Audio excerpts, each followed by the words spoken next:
धृतराष्ट्र के 7 पुत्रों का वध। धृतराष्ट्र ने कहा, संजय, कर्ण ने तो साक्षात महादेव जी के शिष्य परशुराम जी से अस्त्र विद्या सीखी थी और उसमें शिष्य के सभी गुण विद्यमान थे। फिर उसे भीमसेन ने इस प्रकार खेल ही में कैसे जीत लिया?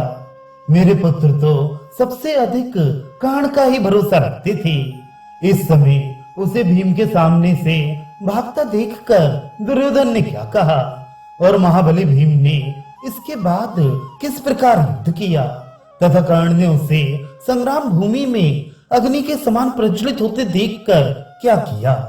संजय ने कहा, राजन, अब दूसरे रथ पर चढ़कर कर्ण भीमसेन की ओर चला। उस समय कर्ण को कुपित देखकर आपके पुत्र तो यही समझने लगे कि अब भीमसेन आग की लपटों में गिरने ही वाला है। कर्ण ने धनुष की भयंकर टंकार और तालियों का शब्द करते हुए भीमसेन पर धावा किया।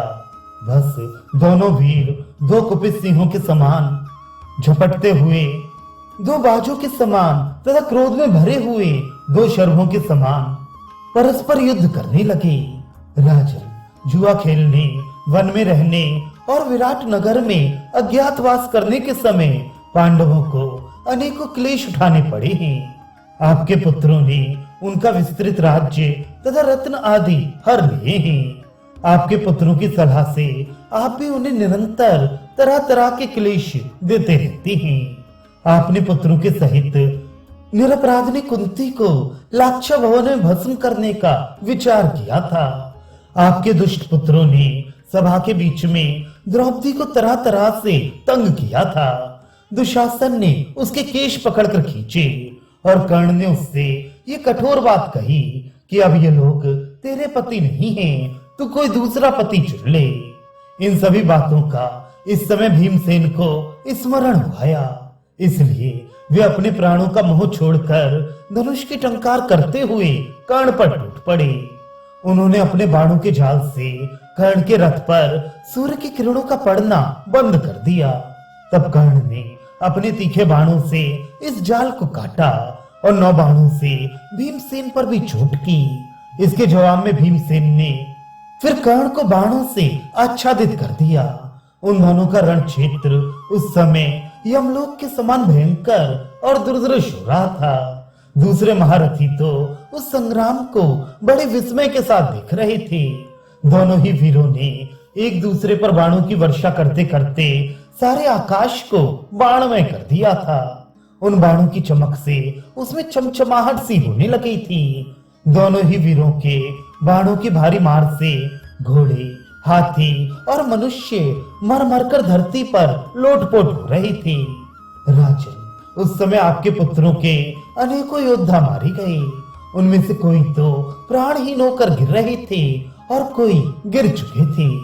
इस प्रकार बात की बात में वे सारी रणभूमि हाथी, घोड़े और मनुष्यों के लोथों से पट गई। राजन, अब क्रोध में भरे हुए कर्ण ने भीम पर 30 बाणों से चोट की। भीम ने 3 बाणों से उसका धनुष काट डाला और एक भल्ल से उसके सारथी को रथ से नीचे गिरा दिया। तब इंद्र जैसे वज्र का प्रहार करते हैं, उसी प्रकार कर्ण ने एक महाशक्ति घुमाकर भीमसेन पर छोड़ी, किंतु भीम ने 7 बाणों से उसे बीच में ही काट डाला तथा कर्ण पर यमदंड के समान तीखे बाणों की वर्षा आरंभ कर दी। कर्ण ने अपना विशाल धनुष खींचकर 9 बाण छोड़े। उन्हें भीमसेन ने 9 बाणों से ही काट डाला। फिर उन्होंने कर्ण के धनुष को भी काट दिया तथा अपने बाणों की बौछार से उसके घोड़ों को मारकर सारथी को रथ से नीचे गिरा दिया। कर्ण को इस प्रकार आपत्ति में पड़ा देखकर राजा दुर्योधन ने अपने भाई दुर्जय से कहा, अरे तू शीघ्र ही इस निमुछिया भीम को मारकर कर्ण की सहायता कर। तब दुर्जय जो आज्ञा ऐसा कहकर बाणों की वर्षा करता हुआ भीमसेन की ओर चला। उसने 9 बाण भीमसेन पर और 8 उनके घोड़ों पर छोड़े तथा 6 से उनके सारथी को, 3 से ध्वजा को और 7 से स्वयं उनको बींध दिया। इससे भीमसेन का क्रोध बहुत भड़क उठा और उन्होंने अपने तेज बाणों से उसके मर्म स्थानों को भेद कर उसे सारथी और घोड़ों के सहित यमराज के हवाले कर दिया। दुर्जय की ऐसी दुर्दशा देखकर कर्ण का हृदय भराया। उसने रोते रोते उसकी प्रदक्षिणा की। इस बीच में भीमसेन ने कर्ण के रथ को तोड़ फोड़ डाला। इस प्रकार रथहीन और पुनः पराजित होने पर भी कर्ण एक दूसरे रथ पर चढ़कर फिर भीमसेन के सामने आ गया और उन्हें बाणों से बीधने लगा। भीमसेन ने उस पर 10 बाण छोड़कर फिर 70 बाणों से चोट की। तब कर्ण ने 9 बाणों से भीमसेन की छाती छेद कर एक से उनकी ध्वजा काट डाली। फिर उसने सारे शरीर को फोड़कर निकल जाने वाला अत्यंत तीक्ष्ण बाण छोड़ा। वह भीमसेन को घायल करके पृथ्वी को चीरता हुआ भीतर घुस गया। तब भीमसेन ने एक वज्र के समान कठोर 4 हाथ लंबी 6 कोनी भारी गदा उठाई और उसे फेंककर कर्ण के घोड़ों को मार डाला। फिर 2 बाणों से उसकी ध्वजा काटकर सारथी को भी मार डाला। अब कर्ण अश्वहीन रथ को छोड़कर अपना धनुष तान कर खड़ा हो गया। इस समय हमने कर्ण का बड़ा ही अद्भुत पराक्रम देखा। वह रथहीन होने पर भी भीमसेन को रोके ही रहा। तब दुर्योधन ने दुर्मुख से कहा, भैया दुर्मुख, देखो भीमसेन ने कर्ण को रथहीन कर दिया है, इसलिए तुम उसके पास रथ पहुंचा दो। यह सुनकर दुर्मुख भीमसेन पर बाणों की वर्षा करता बड़ी तेजी से कर्ण की ओर चला। दुर्मुख को संग्राम भूमि में कर्ण की सहायता करते देखकर भीमसेन बड़े प्रसन्न हुए और कर्ण को अपने बाणों से रोककर उसी की ओर अपना रथ ले गए। वहां पहुंचकर उन्होंने उसी क्षण 9 बाणों से उसे यमराज के घर भेज दिया। अब कर्ण ने कुछ भी आगा पीछा न करके 14 बाणों से भीमसेन पर वार किया। वे बाण उनकी दाईं भुजा को घायल करके पृथ्वी में घुस गए। तब भीमसेन ने 3 बाणों से कर्ण को और 7 से उसके सारथी को बींध डाला। उन बाणों की चोट से कर्ण बहुत व्याकुल हो गया और अपने घोड़ों को तेजी से हाँककर युद्ध क्षेत्र से चला गया। किंतु अतिरथी भीमसेन अब भी अपना धनुष ताने वहीं खड़े रहे। धृतराष्ट्र कहने लगे, संजय, पुरुषार्थ को धिक्कार है, ये तो व्यर्थ ही है। मैं तो दैव को ही मुख्य समझता हूँ। देखो, कर्ण ऐसी सावधानी से युद्ध कर रहा था, फिर भी भीम को काबू में न कर सका। दुर्योधन के मुंह से मैंने कई बार सुना था कि कर्ण बलवान है, शूरवीर है, बड़ा धनुर्धर है और परिश्रम को कुछ भी नहीं समझता है। इसकी सहायता रहने पर तो देवता भी मुझे संग्राम में नहीं जीत सकेंगे, फिर पांडवों की तो बात ही क्या है।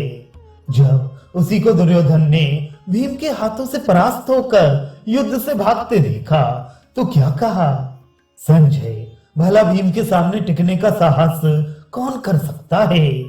यह तो संभव है कि कोई पुरुष यमराज के घर से लौटा है, किंतु भीमसेन के सामने जाकर कोई पीछे फिर नहीं सकता। जो मूर्ख मोह के वशीभूत होकर क्रोध में भरे हुए भीम के सामने गए, वे तो मानो पतंगों के समान आग में ही जा पड़े। भीमसेन ने हमारी सभा में सारे कौरवों के सामने मेरे पुत्रों के वध की प्रतिज्ञा की थी। उसे याद करके कर्ण को पराजित देखने पर दुर्योधन और दुशासन तो डर के मारे उसके आगे से भाग गए होंगे। कर्ण को रथहीन और भीम के हाथ से पराजित देखकर अवश्य दुर्योधन को श्री कृष्ण का अपमान करने के लिए पश्चाताप हुआ होगा। युद्ध में भीमसेन के हाथ से अपने भाइयों का वध होता देखकर उसे अपने अपराध के लिए अवश्य ही बड़ा संताप हुआ होगा। भला अपने जीवन की रक्षा चाहने वाला ऐसा कौन प्राणी होगा जो साक्षात काल के समान खड़े हुए भीमसेन के आगे जाएगा। मेरा तो ये निश्चय है कि बड़वादल की ज्वालाओं में पड़कर भले ही कोई बच जाए, किंतु भीमसेन के सामने जाने पर कोई जीवित नहीं बच सकता। इसलिए भैया, अब तो मेरे पुत्र का जीवन संकट में ही है। संजय ने कहा, कुरुराज, इस महाभय के उपस्थित होने पर आप चिंता करने चले हैं, किंतु इसमें कोई संदेह नहीं कि संसार के इस भीषण संहार की जड़ आप ही हैं। अपने पुत्रों की बातों में आकर आप ही ने ये महान बैर बांधा है। आपसे बहुत कुछ कहा भी गया, किंतु मरणासन्न पुरुष जैसे हितकारक औषध ग्रहण नहीं करता। उसी प्रकार आपने भी किसी की एक ना सुनी। राजन, आपने स्वयं ही ये दुर्चर कालकूट विष पिया है, इसलिए अब आप ही इसका सारा फल भोगिए। अस्तु, अब जैसे जैसे आगे युद्ध हुआ वह मैं सुनाता हूँ। कर्ण को भीमसेन के हाथ से परास्त हुआ देखकर आपके 5 पुत्र दुर्मर्शन, दुस्सह, दुर्मद, दुर्धर और जय सहन ना कर सके और वे एक साथ भीमसेन पर टूट पड़े।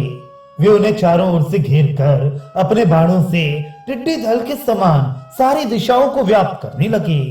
भीमसेन ने उन्हें अकस्मात आते देख हंसते हंसते अगवानी की। जब कर्ण ने आपके पुत्रों को भीमसेन के सामने जाते देखा तो कर्ण भी वहीं लौट आया। अब कौरव लोग उन्हें सब ओर से घेर कर बाणों की वर्षा करने लगे, किंतु भीमसेन ने 25 बाणों में सारथी और घोड़ों के सहित उन 5 भाइयों को यमराज के हवाले कर दिया। उस समय हमने भीमसेन का बड़ा ही अद्भुत पराक्रम देखा। वे एक ओर तो अपने बाणों से कर्ण को रोक रहे थे और दूसरी ओर आपके पुत्रों का संहार कर रहे थे।